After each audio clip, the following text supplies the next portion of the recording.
में क्या हुआ, सराय काले खां ग्यासपुर में क्या हुआ, ग्यासपुर में एक बैम्बू पार्क बनाने के लिए 600 घरों को उजाड़ा गया।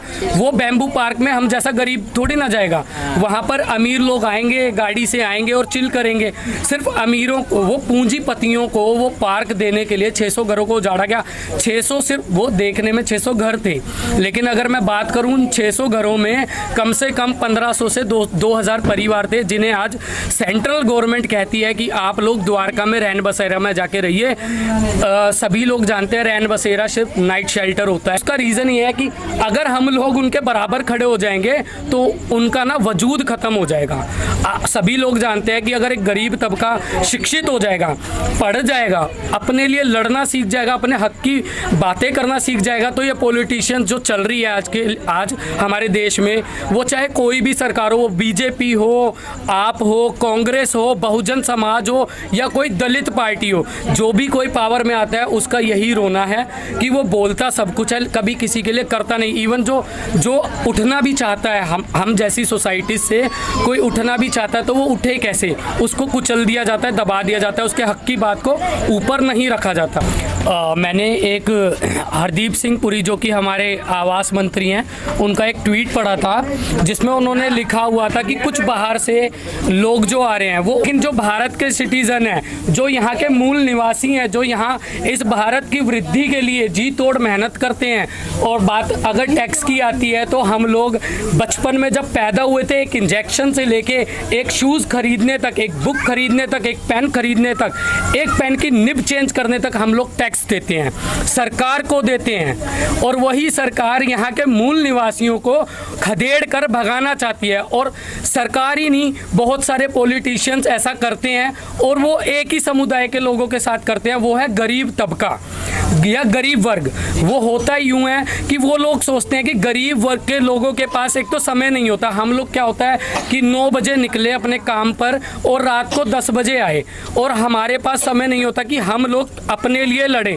होता यही है, हम ज़्यादा अवेयर नहीं होते चीज़ों से, और उस चीज़ का ना पॉलिटिशियंस फ़ायदा उठाते हैं। और मैं बात करूँगा, जैसा कि मेरे एक साथी ने बात की, दिनेश जी ने बताया कि बातों से कुछ नहीं होता। 2014 से हम लोग भी देख रहे हैं, और तमाम जनता, 130 करोड़ जनता भारत की, मैं उन सभी को जानता हूँ, मतलब जितने भी देशवासी हैं सबके मुंह से मैं सुनता हूँ कि 2014 में जितने वादे किए गए थे और हर साल जितनी योजनाएं बनाई जाती हैं वो बनती हैं, तो वो बनती भी अमीरों के लिए हैं। मैं आपको बता देता हूँ, एक व्यापार शुरू करने के लिए बिजनेस लोन देने की जो मुहिम छिड़ी थी, जिसको शायद उस मुहिम का मुझे नाम नहीं याद आ रहा, हाँ उस नहीं व्यापार मेला एक अलग चीज़ थी।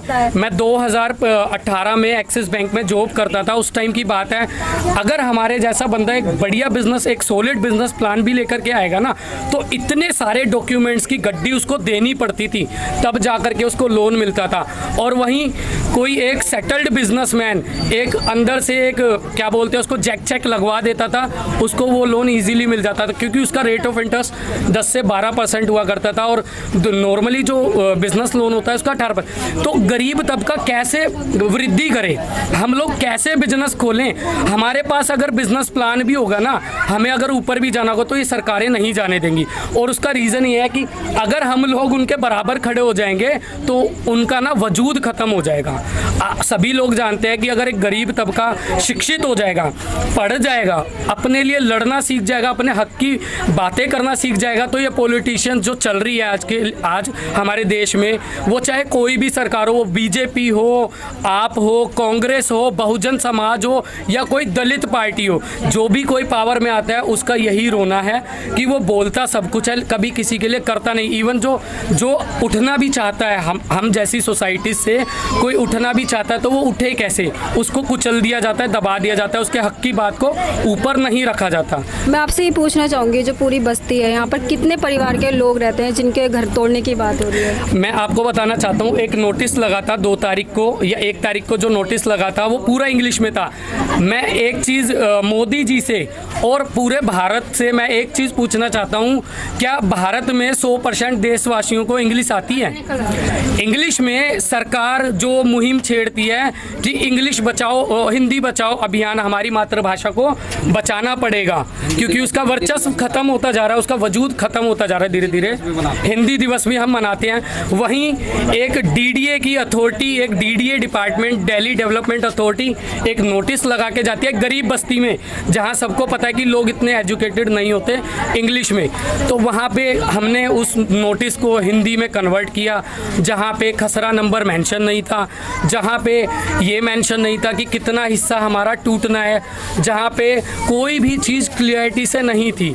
जब हमें पता चला कि यहाँ पे जो नोटिस लगा है किसको टारगेट किया गया, एक्चुअल में मैं आपको बताना चाहता हूँ कि हम मॉर्निंग में एक सदस्य के पास गए थे एक लेटर लिखवाने, तो हमें कुछ वहाँ से इन्फॉर्मेशन मिली कि एक मास्टर प्लान है, एक बहुत बड़ा प्रोजेक्ट है ये, जिसके तहत कस्तूरबा नगर को टारगेट करके तोड़ दिया जा रहा है। वो हो सकता है उस यूनिवर्सिटी के लिए तोड़ा जा रहा हो और हो सकता है पूंजीपतियों के लिए वो प्रोजेक्ट रेडी किया जा रहा हो, जहाँ पे शॉपिंग कॉम्प्लेक्स बनेंगे, मॉल्स बनेंगे, जहाँ पे रईस लोग आएंगे, चिल करेंगे। मतलब आप ये कहना चाहते हैं गरीबों की बस्ती हटाकर अमीरों को यहाँ पर बिजनेस करने का मौका दिया। बिल्कुल। ग्यासपुर में क्या हुआ, सराय काले खां ग्यासपुर में क्या हुआ, ग्यासपुर में एक बैम्बू पार्क बनाने के लिए 600 घरों को उजाड़ा गया। वो बैम्बू पार्क में हम जैसा गरीब थोड़ी ना जाएगा, वहाँ पर अमीर लोग आएंगे, गाड़ी से आएंगे और चिल करेंगे। सिर्फ अमीरों को, वो पूंजीपतियों को वो पार्क देने के लिए 600 घरों को उजाड़ा गया। 600 सिर्फ वो देखने में 600 घर थे, लेकिन अगर मैं बात करूँ 600 घरों में कम से कम 1500 से 2000 परिवार थे, जिन्हें आज सेंट्रल गवर्नमेंट कहती है कि आप लोग द्वारका में रैन बसेरा में जाके रहिए। सभी लोग जानते हैं रैन बसेरा सिर्फ नाइट शेल्टर होता है, एक नाइट शेल्टर, और दिन में सबको बाहर भगा दिया जाता है। और कोई भी रैन बसेरा दिल्ली में या पूरे भारत में इतना बड़ा नहीं है जहाँ पे 2 से 3 हज़ार लोग स्टे कर पाएँ। लेकिन केजरीवाल सरकार तो बोलती है ना दिल्ली में केजरीवाल जो डीडीए आता है वो सेंट्रल गवर्नमेंट के अंदर है और जो कंट्रोल है उसका वो भी सेंट्रल गवर्नमेंट पे है। और मैं बात कहना चाहूँगा केजरीवाल की, केजरीवाल को भी सत्ता का नशा बहुत ज़्यादा चढ़ चुका है। उन्होंने काम किया, मैं नहीं कहूँगा, उन्होंने शिक्षा के क्षेत्र में बहुत अच्छा काम किया और वो कर भी रहे हैं। लेकिन लास्ट टाइम हमारी जो महिला शक्ति थी वो सीएम ऑफिस गई, एलजी ऑफिस गई, वहाँ पे हमारे साथ हिंसात्मक रवैया अपनाया पुलिस ने और सीएम ने मिलने के लिए मना कर दिया क्योंकि वो गुजरात इलेक्शन रैलियों में बिजी था। तो मैं तो यही कहना चाहूँगा कि एक आम आदमी जो अपने आप को बोलता था पब्लिक डीलिंग का कोई समय नहीं होता, मेरे से मिलने के लिए कोई अपॉइंटमेंट नहीं लेनी होती, केजरीवाल की खुद की वर्डिंग्स हैं ये। और जब हमारी महिला शक्ति वहाँ जाती है तो वहाँ पे डिनाई कर दिया जाता है, उनके साथ हिंसात्मक रवैया अपनाया जाता है। तो वो आम आदमी नहीं है, वो भी उसको भी धीरे धीरे सत्ता का नशा होता जा रहा है। तो आपकी क्या मांग है अब सरकार? मेरी तो सरकार से यही मांग है कि जो मोदी जी ने वादा किया था हमसे 2014 में, जहां झुग्गी वहीं मकान 2022 में हो जाएगा, अगस्त के 75वीं आज़ादी वर्षगांठ पे हम लोग देंगे। तो मेरा तो उनसे यही कहना कि हम लोगों को यहाँ से ना हटाया जाए, जहाँ हमारे घर हैं हमको वहीं रहने दिया जाए और हमें ओनरशिप प्रूफ यहाँ पर दिया जाए, हमको एक पक्की रजिस्ट्री यहाँ पे दिया जाए। शाहदरा में किसी के भी पास पक्की रजिस्ट्री नहीं थी, 2 साल पहले ही आई है। जैसे दूसरे एरियाज़ में पक्की रजिस्ट्री आई है, हमको भी चाहिए।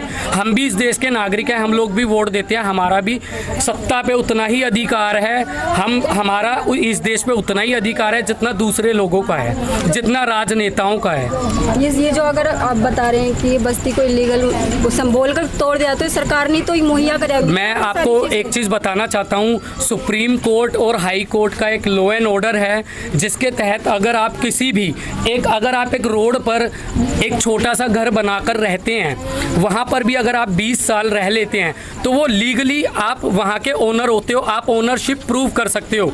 वहीं मैं बात करता हूँ एक रेंटल एग्रीमेंट की, एक रेंट पे रहने वाला इंसान अगर 12 साल एक कमरे में रह लेता है और वहाँ का मकान मालिक कोई एक्सेप्ट नहीं करता है, कोई मूवमेंट नहीं करता है, तो वो भी लीगली वहाँ की ओनरशिप प्रूव कर सकता है। ये law and order supreme court का है, हाई कोर्ट का है और हमारे पास पूरे प्रूफ हैं। और डीडीए जब आया भी नहीं था तब से ये कॉलोनी बसी हुई है। तो जब जिस व्यक्ति का जन्म ही नहीं हुआ उसको संपत्ति कैसे दी जाती है? जैसे होता है ना, हिंदुस्तान का एक लॉ एंड ऑर्डर है कि जब बच्चा पैदा होता है तो उसको संपत्ति का अधिकार मिल जाता है। जब एक इंसान पैदा ही नहीं हुआ तो उसे संपत्ति का अधिकार कैसे मिल गया? देश की संपत्ति को हथियाने का, उस पर ओनरशिप प्रूव करने का उसको अधिकार कहाँ से और किसने दिया?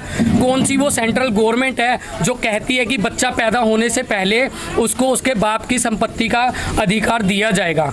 आप सभी को पता है कि हमारे देश में जो सरकार है, मतलब जो रूल्स एंड रेगुलेशन है, वो किसी इंसान के पैदा होने के बाद ही है, ठीक है। तो ऐसे ही डीडीए के जन्म से पहले वो कैसे प्रूव कर सकते हैं? सेंट्रल गवर्नमेंट कैसे कर सकती है? Central government, high court central government का है, सुप्रीम कोर्ट है, पूरी न्यायपालिका बैठी है, न्यायाधीश है हमारे बीच में, ठीक है। वो जब लोग किसी चीज़ को पास आउट करते हैं तो वो उसको कैसे डिनाई कर सकते हैं? ये हमारे लिए नहीं है दिल्ली के लिए, ये पूरे पैन इंडिया के लिए उन्होंने बनाया था, ये पूरे इंडिया के लिए रूल्स एंड रेगुलेशन उन्होंने बनाए थे कि 20 साल अगर कोई एक जगह पर रहता है तो वो अपनी ओनरशिप प्रूव कर सकता है, वो लीगली उस जगह का मालिक है, उसको मालिकाना हक दिया जाएगा।